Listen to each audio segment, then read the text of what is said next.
Hey everyone, and welcome to This Explainer. Today, we're taking what might honestly seem like a dense, totally impenetrable wall of European aviation regulations and transforming it into an exciting, high-tech career roadmap. If you've ever looked at a massive commercial jet and wondered exactly what it takes to be the person who officially signs off on its safety, well, you are in exactly the right place. To put this into perspective, a modern jet has over 300,000 individual parts. So as you can imagine, the regulations required to keep them flying are just as complex. Okay, let's dive into this. Just imagine you're standing right under the wing of a massive Airbus A320. The engines are cooling down, passengers have all disembarked, and there's another scheduled flight in just a few hours. Who actually holds the legal power to declare that complex machine safe to take to the skies again?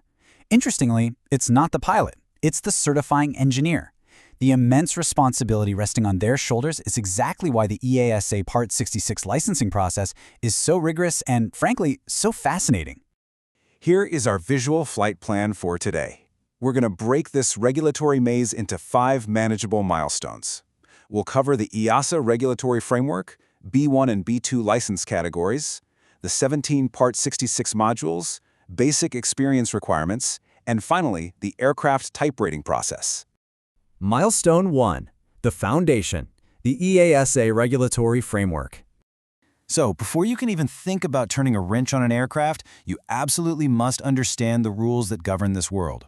EASA, the European Union Aviation Safety Agency, has a highly structured system to guarantee safety. To keep this all straight, I like to use the 3 Ps analogy. Part-145 is the place. These are the approved maintenance organizations where the actual physical work happens. Part-147 is the preparation, meaning the approved training organizations that teach and examine you. But Part-66? That is the person. That's the individual aircraft maintenance license we're focusing on today. Basically, you, the individual, get your Part-66 license by learning at a Part-147 school, all so you can eventually work inside a Part-145 workplace. Makes sense, right? Moving right along to Milestone 2. Choosing your path, B1 and B2 license categories. Think of this as your first major choice in the journey. The EASA framework divides the certifying world into distinct categories based on what systems you're going to be maintaining. The 2 most prominent categories for commercial aviation are B1.1 and B2. If you go for a B1.1 license, you are the mechanical and structural expert. You'll focus on the heavy lifters, things like the airframe, the landing gear, and those massive gas turbine engines on jets like the Boeing 737. On the flip side, if you choose the B2 path, you become the avionics specialist. Your domain is literally the nervous system of the aircraft, the complex electronic, instrument systems, navigation, and digital data networks. Both of these roles are absolutely critical, but they require radically different skill sets. Milestone 3. The academic hurdle. Navigating the 17 Part-66 modules. Now, what's really interesting about this slide is just the sheer breadth of knowledge EASA requires.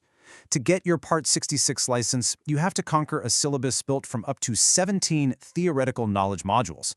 The first 10 build your core scientific and regulatory mindset. You'll cover everything from math and physics to electrical fundamentals. But I want to draw your attention specifically to modules 9 and 10.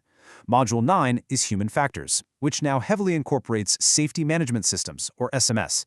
It literally teaches you how human error happens and how to stop it in its tracks. Module 10 is Aviation Legislation. EASA places these right in the foundation for a reason. Technical skill means absolutely nothing without a rigorous, uncompromising safety culture. And then, from Module 11 onwards, we get into the heavy aerospace engineering. But here is a crucial detail, so don't miss this. You don't take all 17 modules. You only take the ones required for your specific category. For instance, if you chose that B1.1 turbine track we talked about, you must conquer Module 15 for gas turbines. But say you were pursuing a B1.2 license for smaller piston-powered aircraft, you'd actually skip Module 15 and take Module 16 for piston engines instead. It's a highly tailored academic process. Milestone 4. The hangar floor, basic experience requirements. This phase takes us completely out of the classroom and straight onto the hangar floor. Because in aviation, theoretical knowledge has to be backed by real-world grit. EASA is definitely not going to hand you a license until you prove you can apply that theory safely. And listen to this, if you walk into this industry with 0 prior approved technical training and you want a B1 or B2 license, you must spend a maximum of 5 full years gaining practical maintenance experience on operating aircraft. 5 years! So the crucial point is that EASA actually offers a sliding scale based on your background to shrink that timeline down. Like we said, with no training, it's 5 years. If you enter as a skilled worker with accepted technical training, that drops to 3 years. But if you graduate from a fully approved Part 147 basic training course, your experience requirement plummets to just 2 years. Investing in an approved training program effectively fast-tracks your career by years. It's a real game changer. Now, for those of you bringing experience from outside the EASA system, like maybe from the military or foreign operators, that time often counts. But there is a non-negotiable catch here. EASA strictly mandates that at least 12 months of your experience for a B-level license must be gained inside an approved European civil environment like a Part 145 organization. They absolutely need to know that you understand their specific safety culture. No exceptions. And finally, milestone 5, the pinnacle, the aircraft type rating process.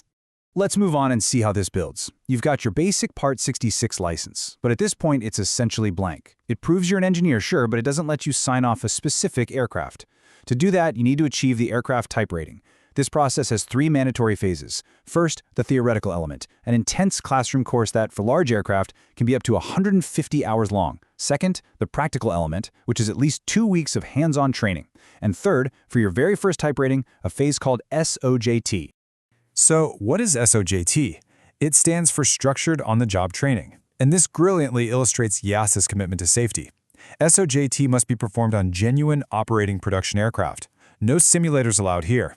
You are in a live hangar performing a representative cross-section of tasks under direct one-to-one supervision.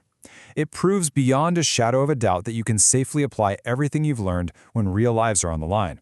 And remember, this intense SOJT is only required for your very first type rating in a category. To really see why all this matters, listen to this quote derived from a real-world interview for a technician role dealing with an A320 hydraulic leak. Notice the exact language used here. First, I would ensure the hydraulic system is made safe following the AMM. Isolate the affected circuit, apply the appropriate safety tags, and notify maintenance control. You see, this isn't just about fixing a leak. It's about following the exact legal and safety protocols drilled into you during your Part 147 training, those 17 modules, and your SOJT. This exactitude is quite literally what keeps aircraft from falling out of the sky. Well, there you have it. We've covered the entire framework, the 17 grueling modules, and the intense real-world experience required to make it happen.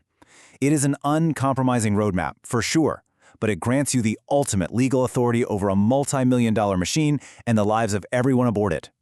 Knowing the immense weight of that signature, are you ready to step into the hangar?